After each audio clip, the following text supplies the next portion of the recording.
नमस्कार, मी पंजाब डक.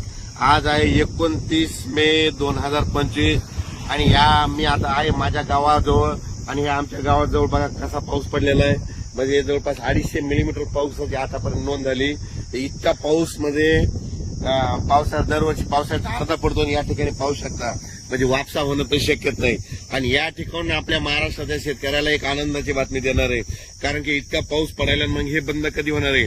तर राज्यातल्या शेतकऱ्याला सांगू इच्छितो, आज आहे 29 मे 2025. आणखी 30 तारखेपर्यंत राज्यात भाग बदलत पाऊस पडणार आहे. पण सर्वांसाठी आनंदाची बातमी, 31 मे पासून ते 5 जून पर्यंत जेथं शेत तयार असेल तुम्ही लागवडी करू शकता, पेरणी करायची करू शकता. त्याच्यानंतर राज्यामध्ये 7 तारखेपासून परत राज्यात पावसाला सुरुवात होणार आहे. म्हणून हे अंदाज लक्षात 7 जूनला परत वाढणार आहे, 8ला त्याच्यापेक्षा वाढत जाईल, 9, 10, 11 असं वाढत जाणार आहे. म्हणून हे अंदाज लक्षात घ्यायचा. ज्यांचं शेत वापसा असेल तर तुम्ही तुमचं जमिनीची ओल पाहून पेरणी करू शकता. लागवड करायची तर सरकी कापसाची लागवड असेल तर बियाण्याला टोचून लावू शकता, कारण की टोचून लावल्याच्या नंतर जरी पाऊस नाही पडला तर ती सरकी उगवते, कापूस निघतो. म्हणून हे लक्षात येतात. पण राज्यात मात्र 31 मेला म्हणजे बघा तुम्ही उद्या 30 मे पासून राज्यात वारं सुटायला सुरुवात होईल.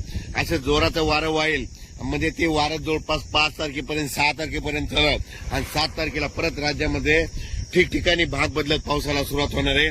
म्हणून हा अंदाज लक्षात येतो. सांगायचं झालं तर तो पाऊस पूर्व विदर्भ, पश्चिम विदर्भ, मराठवाडा, पश्चिम महाराष्ट्र या ठिकाणी जरा जास्त प्रमाणात आहे. म्हणून हे अंदाज लक्षात येतात. उत्तर महाराष्ट्रात देखील पाऊस राहणार आहे, म्हणून हे देखील लक्षात येतं. पण सांगायचं झालं तर म्हणजे 31 मे पासून ते कंप्लीट 6 जून पर्यंत हवामान कोरडं राहणार आहे, सूर्यदर्शन घडणार आहे. म्हणून हे देखील सर्वांना लक्षात येतं. अचानक वातावरण बदल झाला तर लगेच उद्या एक मेसेज दिला जाईल. पण राज्यात मात्र 31 मे पासून ते 6 जून पर्यंत हवामान कोरडं राहणार आहे. म्हणून हा अंदाज लक्षात घ्यायचा.